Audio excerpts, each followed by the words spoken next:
A lot's changed in my low-tech planted discus tank over the past 3 months. In my last video, I showed you guys how I set up the tank from day 1 through 9 months, and this is the 1-year update on the tank.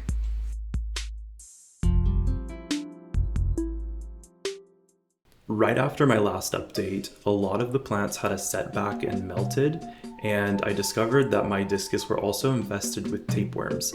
I treated both of those things and brought the tank to a place where I now have good growth again, and my discus are healthy and laying eggs every week. Where we left off last, the tank was looking its best in December of 2025. There was tons of new growth on the plants, for no apparent reason actually, and that new growth ended up all melting after a couple weeks. I still don't know why, but it led to a period of stalled growth and a lot of decaying plant matter that I needed to remove from the tank. At the same time, I discovered my discus were infested with very large tapeworms.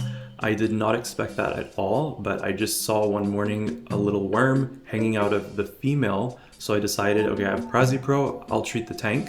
And the next morning I saw there were so many tapeworms hanging out of the male discus as well. Both of them had an infestation that it couldn't have happened in the 1 month I had them in my tank.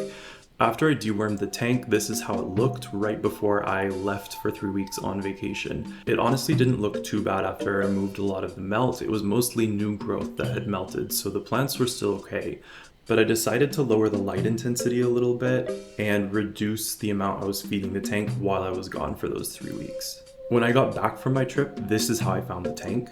The canister filter was, I would say, 99% clogged with dead plant matter. There was pretty much no water coming out of the return. I had added an air stone before I left, so that probably really helped keep the oxygen levels high enough for all of the fish. I think it's thanks to the plants and all of the biological filtration inside the tank that there was no crash. But what I was surprised to find is that my discus were laying eggs for like the past week that I had been gone. I found their second clutch when I returned, and the eggs were fertilized, everything was good, but because they're new parents, they eat the eggs after about 36 hours, and that's actually happened every single time that they've spawned since. At this time, I did make an addition to the tank of 14 more cardinal tetras, so I already had 18, but they were schooling so tightly, and I felt that they weren't super comfortable in the tank after adding the discus.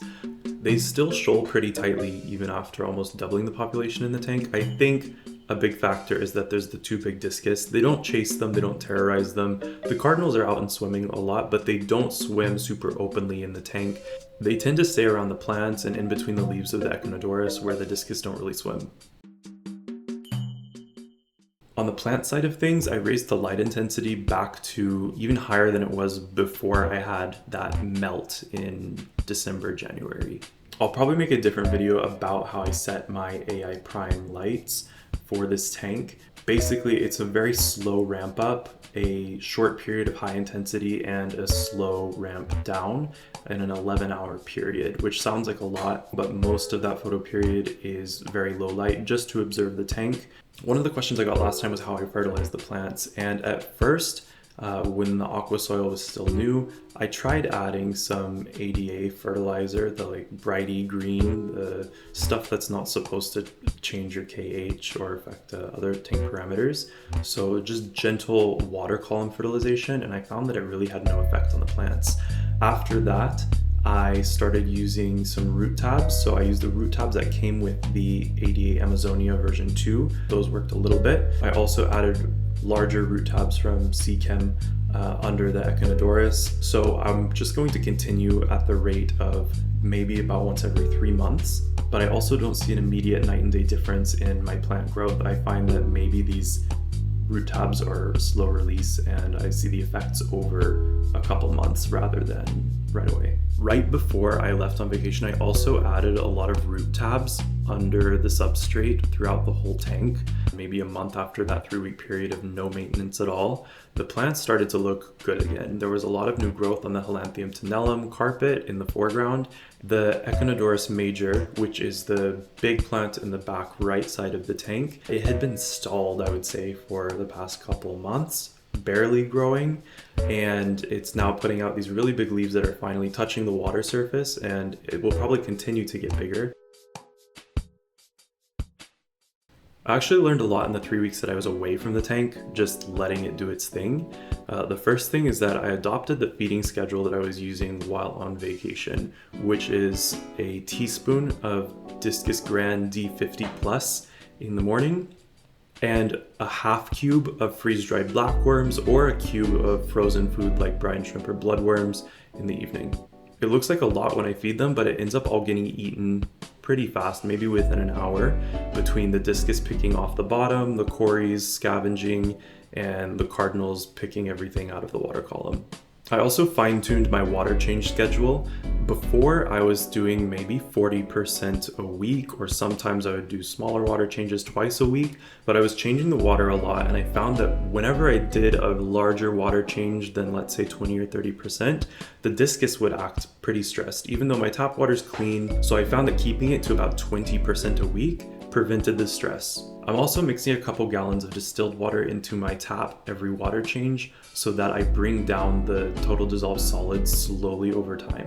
This is to help the discus eggs not calcify. I actually never had that problem. Even when the TDS was 200, the eggs got fertilized. They didn't turn white. It's just that the parents eat them after about 36 hours. So to give them the best chance, especially for the eggshells not hardening later on in the development, making it too difficult for the eggs to hatch, I just thought, okay, it's a good idea maybe just to lower the total dissolved solids very slowly, but I'm going to keep them probably in the range of 140 for now, which is the same as my tap water. So that's the tank after a year. I'm really happy with the way that it turned out. Even happier, honestly, than I was in the last video. I said I was happy with it, the way it turned out, but the truth is, like in the end of December, when it was looking so lush, I still thought, okay, I want the carpet to be lusher. I want the Corydoras in the back to be taller. I thought that it's not looking how it should look. And after all that plant melt, I realized, okay, it could be a lot worse. It wasn't the worst, you know, it wasn't a huge decline for the tank. Everything was still healthy. I'm really appreciating how the tank looks every day throughout the whole journey. I want to keep this tank up for many years and keep it well manicured, but there's for sure going to be a long period of the biology in the tank just balancing itself. One of the things that I think is still not balanced is the microfauna. One last change I made to the tank, which I haven't seen the effect of yet, is I seeded the tank with live blackworms. The purpose being these will break down the detritus or the decaying plant matter that's inevitably going to end up in the substrate between the ADA aqua soil granules. These worms can get in there, break it down, and turn it into something that the plants can use for nutrients more directly. I'll give you guys an update of how I did this in a tank full of hungry fish that love blackworms.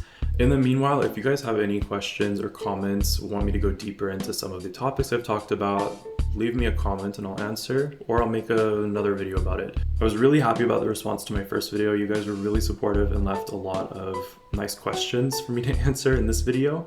So I really appreciate that, and I'm definitely going to continue making updates on this tank as well as this new tank that was a bit inspired by my vacation snorkeling.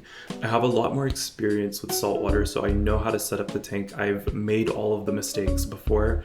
I haven't done that with freshwater yet, so this is my learning experience, and I'm going to be honest about it with this freshwater tank with the discus. Not everything went perfectly, but it's about establishing the tank over time and learning from those mistakes. So hopefully plant melt will not happen again, and I can keep my discus parasite free.